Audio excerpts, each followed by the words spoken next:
ഹരേ കൃഷ്ണ. എല്ലാവർക്കും മാധവത്തിലേക്ക് സ്വാഗതം. അങ്ങനെ മഹാഭാഗവതത്തിലെ ശിശുപാല വധമാണ് കഴിഞ്ഞ ദിവസം നമ്മൾ പറഞ്ഞത്. ശിശുപാലന് ഭഗവാൻ മോക്ഷം നൽകി. അതിനുശേഷം എന്തൊക്കെ സംഭവിച്ചു എന്നാണ് ഇന്ന് നമ്മൾ നോക്കാനായിട്ട് പോകുന്നത്. അതിനു മുമ്പ് സബ്സ്ക്രൈബ് ചെയ്യാതെ കാണുന്നവരൊക്കെ തന്നെ സബ്സ്ക്രൈബ് ചെയ്യണം. നിങ്ങളുടെ അഭിപ്രായങ്ങൾ പറയണം. കഥ ഇഷ്ടപ്പെട്ടെങ്കിൽ നിങ്ങൾ വീഡിയോ ലൈക്ക് ചെയ്യണം. നിങ്ങളുടെ പ്രിയപ്പെട്ടവർക്കായി വീഡിയോ ഷെയർ ചെയ്ത് കൊടുക്കുകയും ചെയ്യണം. അതിന് സാധിക്കുന്നില്ലെങ്കിൽ കഥയെല്ലാം നന്നായി മനസ്സിലാക്കിയിട്ട് ആ കഥ അവർക്ക് പറഞ്ഞു കൊടുക്കുകയെങ്കിലും ചെയ്യണം. കാരണം ഭഗവാന്റെ കഥകൾ പറയുന്നതും ഭഗവാന്റെ കഥകൾ പ്രചരിപ്പിക്കുന്നതും ഭക്തിയുടെ മറ്റൊരു തലം തന്നെയാണ്. അങ്ങനെ രാജസൂയ മഹായജ്ഞത്തിൽ ശിശുപാലൻ വധിക്കപ്പെട്ടു എന്ന വിവരം അവൻ്റെ സുഹൃത്തും ബന്ധുവുമായ സാലൻ എന്ന രാജാവ് അറിയുന്നു. കൃഷ്ണനോട് പണ്ടേ വൈരാഗ്യവും വിദ്വേഷവും ഉള്ളവനായിരുന്നു അവൻ. തൻ്റെ ശത്രുവായ കൃഷ്ണൻ തൻ്റെ മിത്രമായ ശിശുപാലനെ വധിച്ചു എന്ന് കേട്ടപ്പോൾ അവൻ്റെ ദേഷ്യം ഒന്നുകൂടി വർദ്ധിച്ചു. ഇനി ആ കൃഷ്ണനെ ഭൂമുഖത്ത് വെച്ചുകൊണ്ടിരിക്കാൻ പാടില്ല. അവനെയും അവൻ്റെ വംശത്തെയും ഏതുവിധവും ഉന്മൂലനാശം നടത്തിയിട്ടു തന്നെ കാര്യം. ഇങ്ങനെ ചിന്തിച്ച് ദൃഢപ്രതിജ്ഞയോടുകൂടി സാലൻ മഹാദേവനെ തപസ്സു ചെയ്യുന്നതിനായി കൈലാസത്തിലേക്ക് പോയി. എന്നിട്ട് ഏകാഗ്രമായ നിഷ്ഠയോടുകൂടി അവൻ തപസ്സും ആരംഭിച്ചു. അഗ്നിക്ക് സമാനം കത്തിജ്വലിക്കുന്ന കൊടും വെയിലത്ത് ചുറ്റും ആളിക്കത്തിജ്വലിക്കുന്ന അഗ്നിവലയം സൃഷ്ടിച്ച് അതിനുള്ളിൽ നിന്നുകൊണ്ട് അവൻ 1 വർഷം ഉറക്കവും ആഹാരവും ജലപാനവും പൂർണ്ണമായി വെടിഞ്ഞ് കഠിന തപസ് ആചരിച്ചു. സ്വാലന്റെ പഞ്ചാഗ്നി മധ്യത്തിൽ നിന്നുകൊണ്ടുള്ള കൊടും തപസ് കണ്ട് സന്തുഷ്ടനായി ഭഗവാൻ അവൻ്റെ മുമ്പിൽ പ്രത്യക്ഷപ്പെട്ടു. എന്നിട്ട് മഹാദേവൻ ഇങ്ങനെ പറഞ്ഞു: നീ തപസ് മതിയാക്കൂ. എന്തു വരമാണ് വേണ്ടത്?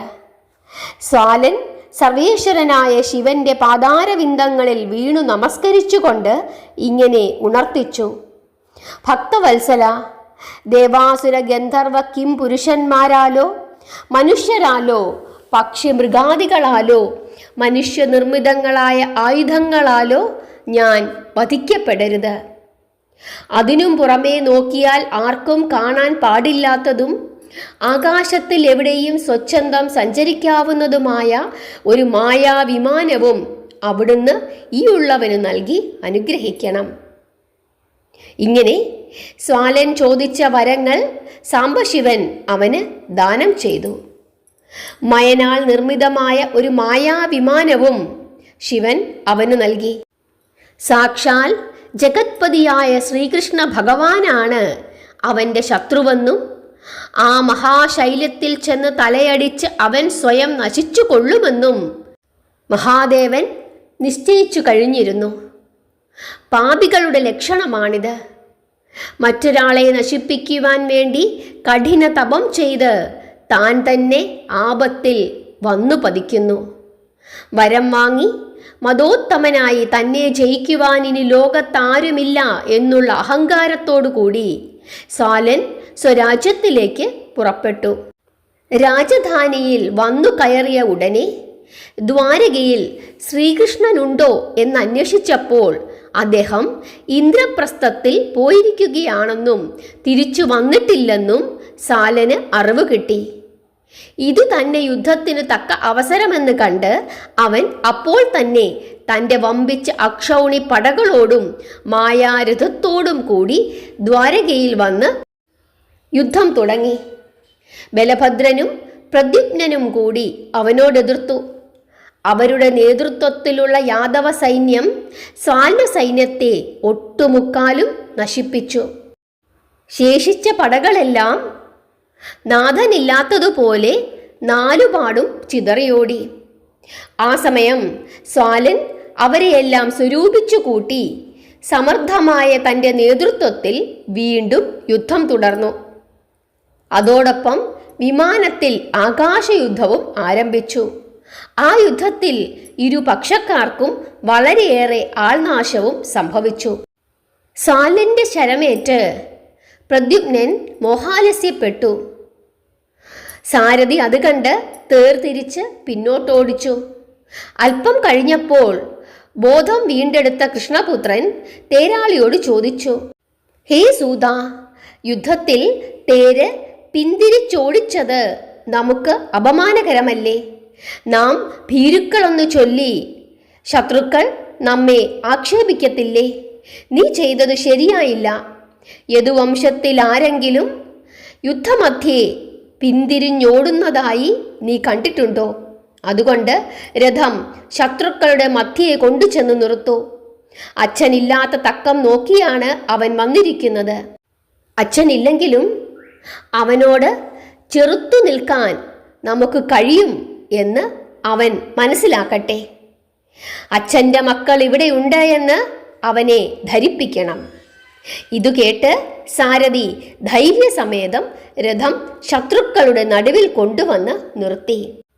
സാല്വനും പ്രദ്യുമ്നനും തമ്മിൽ 27 ദിവസം അതിഘോരമായ യുദ്ധം നടന്നു. ആ സമയം ഇന്ദ്രപ്രസ്ഥത്തിലായിരുന്ന ഭഗവാൻ ശ്രീകൃഷ്ണൻ ചില ദുർനിമിത്തങ്ങൾ കാണുകയും എത്രയും പെട്ടെന്ന് തന്നെ തിരിച്ച് ദ്വാരകയിലേക്ക് എത്തുകയും ചെയ്തു. രാജധാനിയിൽ വന്നപ്പോൾ അദ്ദേഹം കണ്ടത് സ്വാലനും പ്രദ്യുമ്നനും തമ്മിൽ നടക്കുന്ന ഉഗ്രമായ യുദ്ധമാണ്. പുത്രനെ പുറകോട്ട് മാറ്റി കൃഷ്ണൻ സ്വാലനുമായി നേരിട്ടു. താൻ അന്വേഷിച്ചു വന്ന കള്ളൻ നേരിട്ട് പ്രത്യക്ഷപ്പെട്ടിരിക്കുന്നു എന്നുള്ള സന്തോഷത്തോടു കൂടി സ്വാലൻ ഒരു വലിയ ഗദയുമെടുത്ത് ഗരുഡവാഹനന്റെ നേർക്കെറിഞ്ഞു. കൃഷ്ണൻ അത് തടുത്ത് തകർത്തു. അനന്തരം ഒരു ദിവ്യസായകം മന്ത്രിച്ച് സാലന്റെ നേർക്കും തൊടുത്തുവിട്ടു. അത് ഖണ്ഡിച്ചുകൊണ്ട് സ്വാലൻ ഒരു മായാ അസ്ത്രം തൊടുത്തുവിട്ടു. ആ അസ്ത്രം വാസുദേവന്റെ തൃക്കൈയിലിരുന്ന കൗമോദകമെന്ന ഗദയെ എയ്ത് താഴെ വീഴ്ത്തി. ഹേ യാദവ, അതിയോഗ്യനായിരുന്ന ശിശുപാലനെ നീ ചതിച്ചു കൊന്നു. ധൈര്യമുണ്ടെങ്കിൽ നീ എന്നോട് നേരിട്ട് നിന്ന് പോരാടുക. അരനാഴിക കൊണ്ട് ഞാൻ നിന്നെ കാലപുരിയിലയക്കും. നിന്റെ സിംഹാസനത്തിലിരുന്ന് ഇനി വാഴാൻ പോകുന്നത് ഈ സ്വാലഭൂപതിയാണ്. ഇങ്ങനെ അവൻ ഉറക്ക വിളിച്ചു പറഞ്ഞു.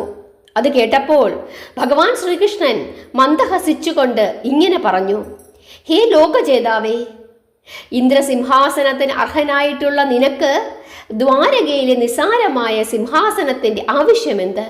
പിന്നെ ഒരു കാര്യം, അന്തകപുരത്തിലേക്ക് ഞാൻ പോകുമ്പോൾ കൂടെ നിന്നെയും കൂടി അങ്ങോട്ട് കൊണ്ടുപോയാൽ കൊള്ളാമെന്ന് എനിക്ക് വളരെയധികം ആഗ്രഹമുണ്ട്. അവിടെ നരകത്തിൽ കിടക്കുന്നവർക്ക് ദാസ്യവേല ചെയ്യാൻ ആളില്ല. ശത്രുക്കളുമായി പോരാടുമ്പോൾ ആത്മപ്രശംസ കൊണ്ട് എന്തു പ്രയോജനം? നാക്കിൻ്റെ ശൗര്യം ആയുധത്തിൽ കാണട്ടെ. ഇങ്ങനെ ഭഗവാൻ കൃഷ്ണൻ അവനോട് പറഞ്ഞു. ശ്രീകൃഷ്ണൻ നോക്കി നിൽക്കെ സ്വാലൻ അപ്രത്യക്ഷനായി. മഹാദേവൻ നൽകിയ മായാവിമാനത്തിൽ കയറി അവൻ ആകാശത്തിൽ മറഞ്ഞു. ആ സമയം ഒരു ബാലൻ ഭഗവാന്റെ മുമ്പിൽ വന്ന് സങ്കടത്തോടുകൂടി ഇങ്ങനെ ഉണർത്തിച്ചു, അന്തപുരത്തിൽ നിന്നും അവിടുത്തെ അമ്മ പറഞ്ഞയച്ചിട്ടാണ് ഞാനിവിടെ വന്നത്. നിന്തിരുവടിയുടെ അച്ഛനെ സാലൻ ബന്ധിച്ചു കൊണ്ടുപോയി. അമ്മ കിടന്ന് കരയുന്നു. ബലഭദ്രൻ, പ്രദ്യുമ്നൻ, സാമ്പൻ, സാത്യകി, ഉദ്ധവർ മുതലായ മഹാരഥന്മാരുടെ മധ്യത്തിൽ നിന്ന് പിതാവിനെ സ്വാലൻ ബന്ധിച്ചു കൊണ്ടുപോകുമോ? അതിനാണോ അവൻ മറഞ്ഞത്? ഇതെങ്ങനെ വിശ്വസിക്കും എന്ന് ഭഗവാൻ ചിന്തിച്ചുകൊണ്ട് നിൽക്കവേ അമ്പരത്തിൽ ഒരു അശരീരി അദ്ദേഹം കേൾക്കുന്നു. അദ്ദേഹം മേൽപോട്ട് നോക്കി. തൻ്റെ പിതാവിനോടുകൂടി സ്വാലൻ ആകാശത്തിൽ നിൽക്കുന്നു. എടാ കള്ള, നിന്റെ പിതാവിനെ ഞാനിപ്പോൾ ഈ നിമിഷം വധിക്കുന്നതാണ്. നീ കണ്ണു തുറിച്ചു നോക്കി നിൽക്ക്. സ്വന്തം അച്ഛനെ മറ്റൊരുത്തൻ വധിക്കുന്നത് നീ കണ്ണു തുറന്ന് കണ്ടുകൊള്ളുക.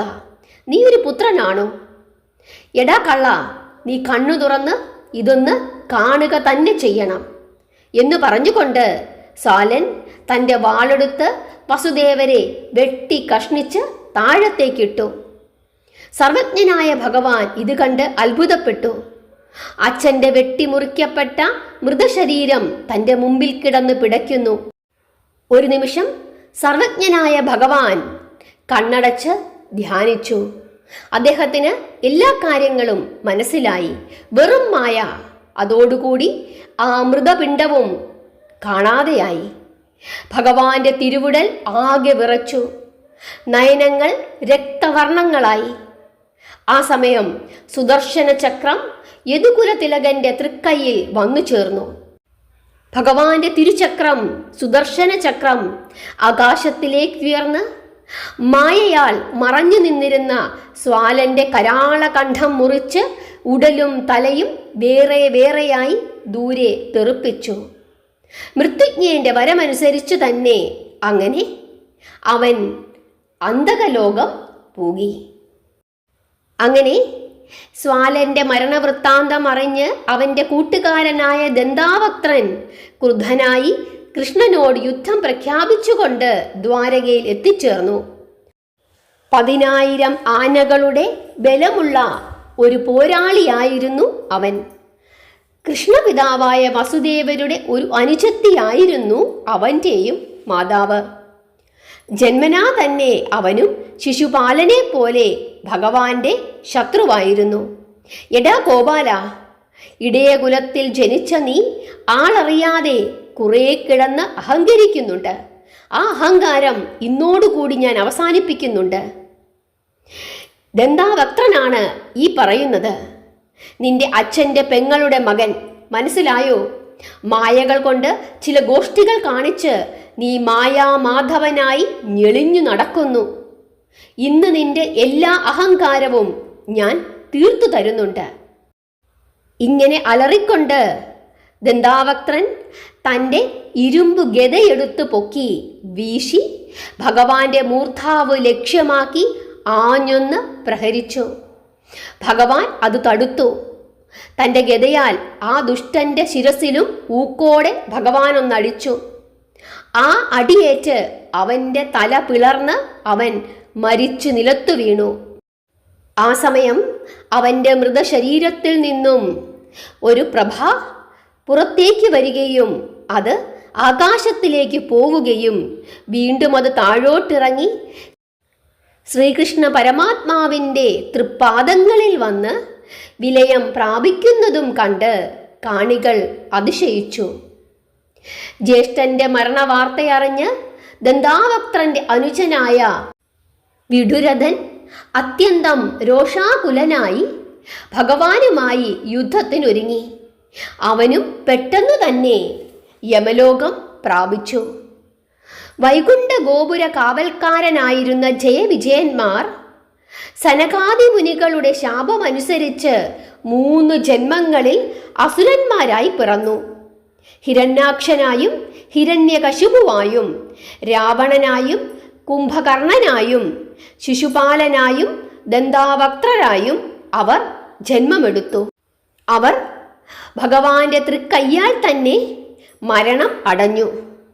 3ാമത്തെ ജന്മത്തോടുകൂടി പുനർജന്മമില്ലാതെ അവർ വിഷ്ണുപദം പ്രാപിച്ചതിൻ്റെ ലക്ഷണമാണ് അവരുടെ മരണവേളകളിൽ അവരിൽ നിന്നും ഒരു ദിവ്യപ്രഭ ഉണ്ടായി ആ പ്രഭ ഭഗവാന്റെ തൃപ്പാദങ്ങളിൽ വിലയം പ്രാപിച്ചത്. അങ്ങനെ ശാപഗ്രസ്തരായിരുന്ന ജയവിജയന്മാർക്ക് അന്തിമമായി ഭഗവാൻ സായൂജ്യപദം നൽകി അനുഗ്രഹിച്ചു. ഹരേ കൃഷ്ണ.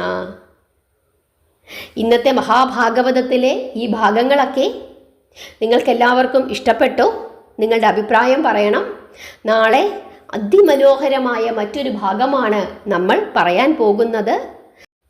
പാഞ്ചാലിയുടെ വസ്ത്രാക്ഷേപം. ഭഗവാൻ പാഞ്ചാലിക്ക് വസ്ത്രം ദാനം ചെയ്യുന്ന അതീവ ഭക്തിരസമുള്ള ഭാഗം. എല്ലാവരും ആ ഭാഗം കേട്ട് പ്രാർത്ഥിക്കണം. എല്ലാവരുടെയും അഭിപ്രായങ്ങൾ പറയണം. നാമം ജപിക്കുക. ഹരേ കൃഷ്ണ.